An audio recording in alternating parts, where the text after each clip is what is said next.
خبرونو کې مې ولیدل چې د قیامت د ورځې یوه ثانیه یا یو سکند نور هم را کم شو. خبرونو کې مې چې دا خبر ولیدلو نو حق حیران شوم. زه نه پوهېږم چې دا خبر رښتیا دی او که دروغ دی، چې دا یوه ثانیه یا یو سکند را کمیدل د قیامت نور هم، یعنی قیامت نور هم رانږدې شو. دغه ګینټه یا دا ګړی چې دا رښتیا وایي او که دروغ وایي په دې باندې زه نه پوهېږم، نه ماته پته شته دی. خو ورونو یو حقیقت درته وایم، که دا دروغ وي او که رښتیا وي، خو جناب رسول الله صلی الله علیه و آله وسلم په لارښوونه د هغه په طور طریقو باندې، هغه فالو کولو باندې مونږ کولی شو چې د دې نن سبا فتنې نه نجات واخلو.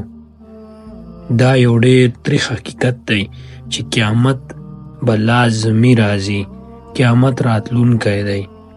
دا د انګریزانو یوه داسې تجربه ده چې دا تجربه دوی ډېره مخکې کړې وه او د هغې نه وروسته دوی دغه ګینټه یا دغه ګړۍ جوړه کړې ده چې دې کې دوی دا معلوم کړي چې قیامت څومره نږدې دی، یعنی هر یو څو کاله پس دا یوه ثانیه راغورځوي.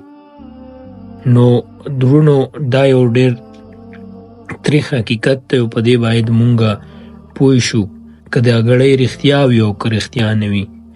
خو جناب رسول الله صلی الله علیه و وسلم نن نه 1400 کاله مخکې مونږ ته ویلي وو چې دغه نشانۍ به راځي او هغه به د قیامت د نشانیو نه یوې غټې نشانیانې وي. نو نن سبا چې مونږ ګورو، تاسو ښه وینئ چې دا کمې نشانیانې چې نبي علیه السلام مونږ ته ښودلي دي، دا همغه نشانیانې، همغه نشانونه راغلي دي او را روان دي. کوم کې چې غټ نشانونه دي هغه لا پاتې دي. نو ورونو همدغه وخت دی الله ته رانږدې کېدو. الله تاسو ته هره ورځ، هر سحر، هر سبی تاسو ته راځي، اووم اسمان نه درته لاندې راکوزیږي او درته وایي چې شته څوک چې مانه وغواړي. ای انسانانو راځئ، همدا وخت دی. قیامت که نږدې وي او که لرې وي، یوه ورځ به مرو ټول، خو زمونږ تیاری نشته دی.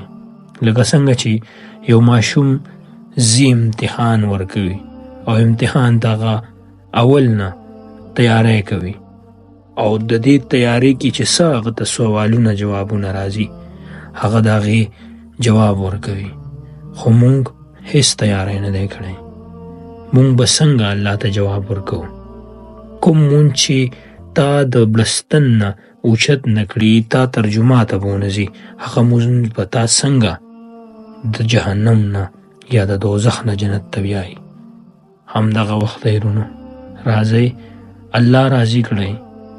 انشاءالله هغه ډېر لوی مهربانه رب دی، هغه به حتما راضي کېږي.